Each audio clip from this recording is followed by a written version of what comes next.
안녕하십니까. 회계기준원입니다. 이번 스마트 강의에서는 기업회계기준서 제1101호 한국채택국제회계기준의 최초 채택에 대해 알아보겠습니다. 먼저 기업회계기준서 제1101호의 적용 대상에 대해 알아보겠습니다.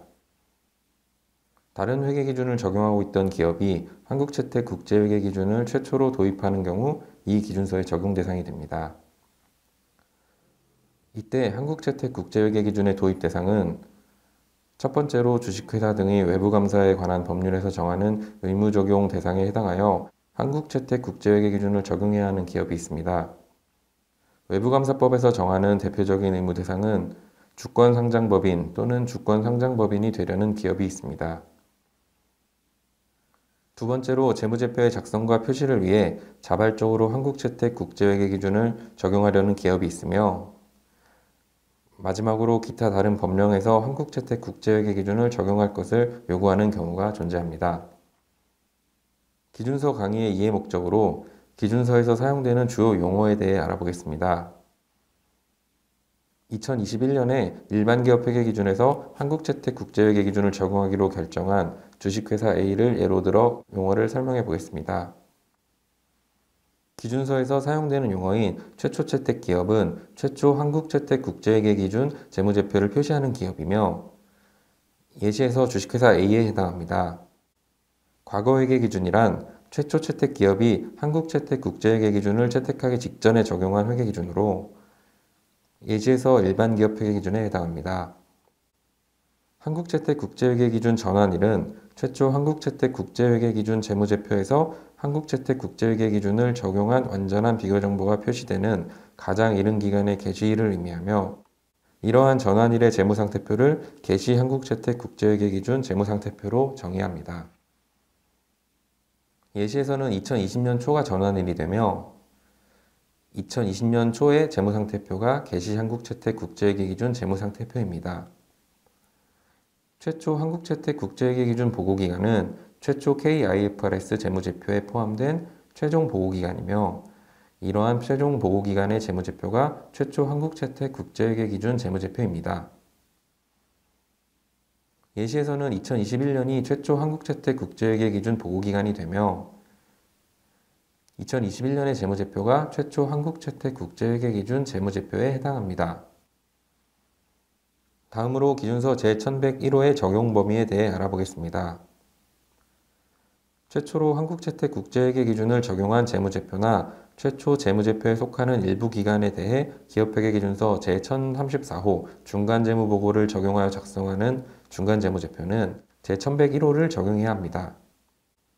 또한 과거의 일부 항목이나 내부 사용 목적으로만 국제회계기준이나 한국채택국제회계기준을 적용했던 기업, 재무제표를 제공하지 않았던 기업이 전체 재무제표에 대해 한국채택국제회계기준을 적용하는 경우에도 이 기준서의 적용 범위에 포함됩니다. 이때 최초로 한국채택국제회계기준을 적용한 재무제표는 한국채택국제회계기준을 준수하였다는 명시적이고 제한 없는 문구를 포함해야 합니다. 이미 한국채택국제회계기준을 적용하고 있는 기업이 회계정책 변경 등의 상황에서 기준서 제1101호의 적용 범위에 포함될 수 있는지 알아보겠습니다. 기준서 제1101호는 앞서 말씀드린 바와 같이 한국채택국제회계기준을 최초로 적용할 때 적용할 수 있습니다. 이미 한국채택국제회계기준을 적용하고 있는 기업의 회계정책의 변경 등에 대해서는 기업회계기준서 제1008호 및 다른 기준서에서 정하고 있는 경과규정을 적용해야 합니다. 다음으로 한국채택국제회계기준을 최초로 적용한 때 회계정책 적용과 관련된 내용을 알아보겠습니다. 개시 한국채택국제회계기준의 재무상태표와 최초 한국채택국제회계기준 재무제표에 포함된 모든 회계기간에는 동일한 회계정책을 사용해야 하며 일부 예외 규정 및 면제 규정을 제외하고 현재 시행 중인 한국채택국제회계기준을 준수해야 합니다. 이때 최초 적용 시 적용이 의무화되지는 않았지만 조기 적용이 허용된 새로운 한국채택국제회계기준을 적용할 수 있습니다. 전환일에 적용하는 한국채택국제회계기준의 회계정책과 과거회계기준의 회계정책이 다를 수 있습니다. 이러한 과거와 전환일의 회계정책의 차이에 따라 발생하는 조정금액은 전환일 전에 발생한 사건과 거래에서 발생했기 때문에 과거회계 기준에서 발생한 조정금액이며, 이러한 조정금액은 한국채택국제회계 기준으로 변경할 때 직접 이익이익금이나 자본의 다른 항목에서 인식해야 합니다.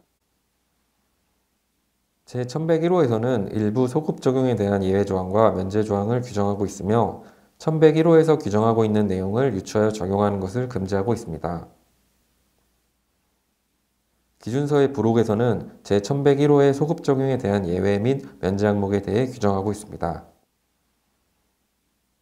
부록 B에서는 소급 적용의 예외 항목에 대해 규정하고 있으며, 여기서 정하는 바에 따라 예외 규정을 적용해야 합니다. 과거회계 기준과 KIFRS의 다른 요구사항으로 인해 인식, 측정, 제거 등의 회계 처리가 다르게 될 수 있으므로 전환일 이전에 이미 인식되어 있던 부분에 대해서는 소급 적용의 예외를 두었습니다. 이러한 예외 사항이 부록 B에 기술되어 있습니다. 부록 B의 예외 사항은 금융상품 제거 관련 요구 사항을 전환일 이후 발생한 거래에 대해 전진적으로 적용할 수 있는 내용을 포함하여 총 7개의 예외 항목이 존재합니다. 제1101호에서는 필요한 정보를 과거에 수집하지 않았다면 이를 소급하여 정보를 수집하거나 추정하는 데 과도한 원가가 발생할 수 있기 때문에 일부 회계 처리에 대해서는 면제 규정을 주었습니다. 부록 C, D, E에서는 최초 채택 기업이 선택할 수 있는 면제 규정 등을 설명하고 있습니다. 부록 C에서는 사업결합 거래에 대한 면제 규정에 대해 설명하고 있으며, 전환일 이전의 사업결합 거래에 대해 소급 적용을 하지 않을 수 있는 것으로 규정하고 있습니다. 부록 D와 E에서는 부록 C에서 정하고 있는 사항 외에 다른 기준서에 대한 면제 항목을 규정하고 있으며, 대표적으로 전환일의 유형자산의 개별 항목을 공정가치로 측정하여 그 시점의 간주원가로 사용할 수 있는 간주원가 관련 내용을 포함한 총 21개의 항목이 포함되어 있습니다. 세부적인 인식예외 및 면제 규정에 대해서는 제1101호의 부록을 참고하시기 바랍니다. 최초 채택 기업은 제1101호에서 정하고 있는 다양한 면제 규정을 적용할 수 있습니다. 이때 제1101호의 면제 규정은 선택적으로 적용이 가능합니다. 최초 채택 기업이 작성해야 할 비교 정보에 대해 알아보겠습니다. 최초 한국채택국제회계 기준 재무제표는 적어도 3개의 재무상태표와 2개의 포괄손익계산서, 현금흐름표, 자본변동표가 표시된 모든 재무제표에 대한 비교 정보를 포함한 주석을 포함해야 합니다. 이때 비교 표시되는 비교 정보는 비교 가능성 측면에서 한국채택국제회계 기준에 따라 작성된 재무제표이어야 합니다. 그림에서 보실 때 가장 이른 기간의 게시일이 전환일에 해당하며, 그림에서 최초 KIFRS 재무제표에 포함된 최종 보고기간인 두 번째 기간이 최초 한국채택국제회계 기준 보고기간입니다. 만약 최초 채택 기업이 정보 제공 목적으로 과거회계 기준에 따른 비교 정보를 제공할 경우 이러한 정보가 한국채택국제회계 기준에 따라 작성된 것이 아니라는 사실을 명확히 표시해야 합니다. 최초 채택 기업은 한국채택국제회계 기준에 따른 전환이 재무상태, 재무성과와 현금 흐름에 미치는 영향을 설명해야 합니다. 이때 전환일과 과거회계 기준에 따른 최근 연차 재무제표에 표시된 최종기간의 종료일의 과거회계 기준에 따른 자본 금액이 한국채택국제회계 기준에 따른 자본으로 변동되는 내역을 공시해야 합니다. 또한 최근 연차 재무제표의 최종기간에 대해 과거회계 기준에 따른 손익이 한국채택국제회계 기준에 따른 총포괄손익으로 어떻게 조정되는지 공시해야 합니다. 실제 공시 사례를 보면 과거회계 기준에서 한국채택국제회계 기준으로 각 항목별 전환효과에 따른 변동을 표시하고 있는 것을 볼 수 있습니다. 최근 연차재무제표의 조정내역에는 전환일의 조정내역에서 총포괄손익의 조정내역을 추가하여 공시하고 있음을 볼 수 있습니다. 최초 채택 기업이 중간재무보고를 할 때 공시 항목에 대해 알아보겠습니다. 연차재무제표와 공시의 개념은 동일하며 비교 대상이 되는 중간기간 종료일 현재의 자본 조정 효과를 각 항목별로 공시하여 과거 회계 기준에서 한국채택국제회계 기준 적용에 따른 조정을 공시해야 합니다. 마찬가지로 비교 대상 중간기간의 최종기간에 대해 과거 회계 기준에 따른 손익이 한국채택국제회계 기준에 따른 총포괄손익으로 어떻게 조정되는지 공시해야 합니다. 중간재무보고의 경우 기본적으로 제1034호 중간재무보고의 규정을 따라야 하므로 제1034호에 따른 규정에 제1101호에서 정하고 있는 공시항목을 추가로 공시하는 개념으로 이해하시면 될 것입니다. 이상으로 기업회계기준서 제1101호 한국채택국제회계기준의 최초 채택에 관한 스마트 강의를 마치도록 하겠습니다. 감사합니다.